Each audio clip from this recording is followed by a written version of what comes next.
అలసిన మీ శరీరానికి శక్తి, బలం, ఆరోగ్యం కావాలా? Second shilajit resin.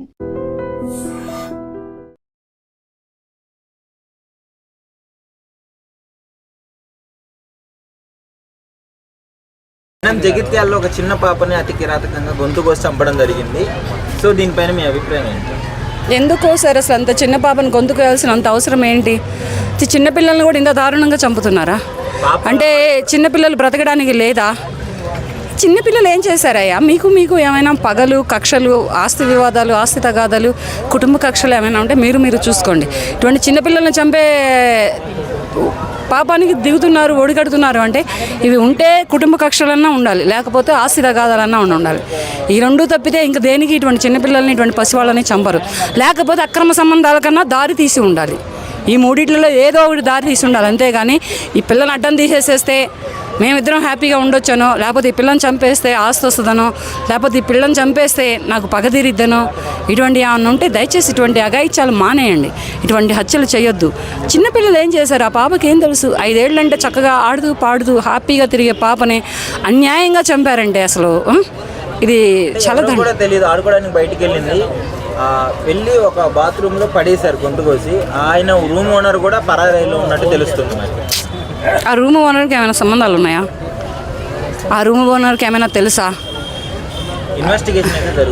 ఇన్వెస్టిగేషన్ చేస్తున్నారు. కానీ ఇటువంటి మరీ ఇంత దారుణంగా చంపడం అంటే ఇది అసలు తలుచుకుంటుంటే నా చక్కగా చిన్న పాప చక్కగా ముద్దులు ఒలుకుతూ ఉంటుంది, చక్కగా క్యూట్గా బాగుంటుంది. అటువంటి అమ్మాయిని చంపడానికి చేతులు ఎలా వచ్చినాయి? చూస్తేనే చక్కగా ముద్దాడు బుద్ధి అవుతుంది.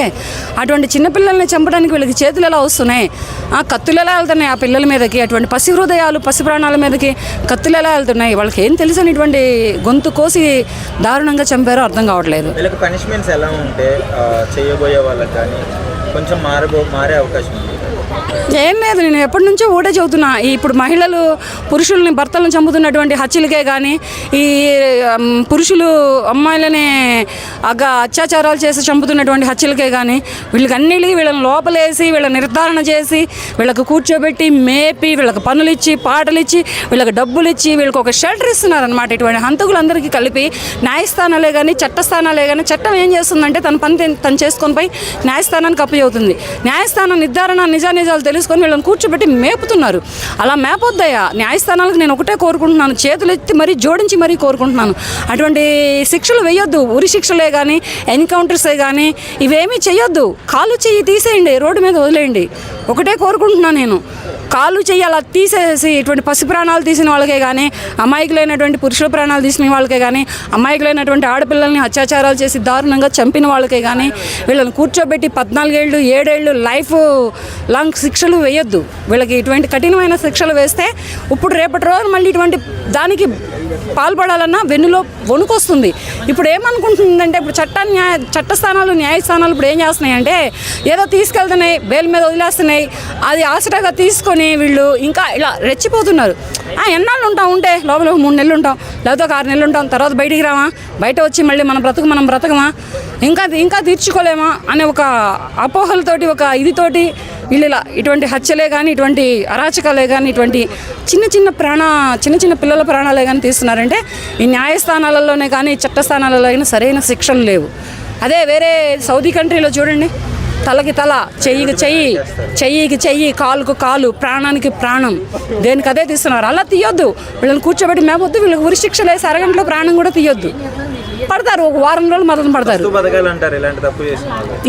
ఇలాంటి తప్పులు చేసిన వాళ్ళకి, ఇటువంటి హత్యలు చేసిన వాళ్ళకి, ఇటువంటి మానభంగాలు చేసిన వాళ్ళకి, ఇటువంటి పసిపిల్లలను చంపిన వాళ్ళకి, ఇటువంటి భర్తలను చంపిన వాళ్ళకి, ఎవరికైనా కానీ, అటు సైడ్ మహిళలకే కావచ్చు, ఇటు సైడ్ పురుషులకే కావచ్చు, ఎవరికైనా కావచ్చు, ఒక కాలు ఒక చెయ్యి, రైట్ హ్యాండ్ లెఫ్ట్ లెగ్, లేదా లెఫ్ట్ హ్యాండ్ రైట్ లెగ్, ఈ రెండిళ్ళలో ఏదో ఒకటి తీసేసి రోడ్డు మీద వదిలేయండి. మీకు అంత కఠిన శిక్షలు వేయడం చేత కాకపోతే కఠిన శిక్షలు అమల్లో పెట్టే మహిళలు ఉన్నారు. ఎందుకంటే బిడ్డలను కోల్పోయిన తల్లులు ఉన్నారు, భర్తలను కోల్పోయిన భార్యలు ఉన్నారు, భార్యలను కోల్పోయిన భర్తలు ఉన్నారు, బిడ్డలను కోల్పోయిన తండ్రులు ఉన్నారు. వాళ్ళకి అప్పు చెబితే వాళ్ళు తీసేసేస్తారు ఇటువంటివన్నీ.